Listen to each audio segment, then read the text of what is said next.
शिवाजी विद्यापीठाच्या अंतिम वर्षाच्या परीक्षा ऑनलाईन व ऑफलाईन पद्धतीने होणार। विद्यार्थ्यांना हॉल तिकीट व वेळापत्रक दिले जाणार मेलद्वारे। अंतिम वर्षाच्या परीक्षा आणि बॅकलॉगची परीक्षा 1 ऑक्टोबर पासून सुरू होईल। हॉल तिकीट आणि परीक्षेचे वेळापत्रक तसेच अन्य माहिती ही मेलद्वारे विद्यार्थ्यांना देण्यात येईल। तसेच परीक्षेसंदर्भातील अद्ययावत माहितीबद्दल मोबाईलवर SMS द्वारे पाठवले जातील।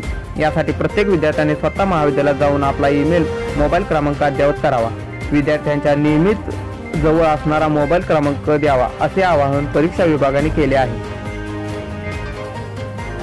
दूरशिक्षण अभ्यास केंद्राकडे प्रवेश घेतलेल्या विद्यार्थ्यांनाही परीक्षेसाठी ईमेल व मोबाईल क्रमांक संबंधित अभ्यास केंद्राकडून 17 सप्टेंबर पर्यंत अद्ययावत करून घ्यावा अशा सूचनांचे परिपत्रक परीक्षा व मूल्यमापन मंडळाचे प्रभारी संचालक JR पळसे यांनी महाविद्यालय व अधिविभागांना काढले आहे।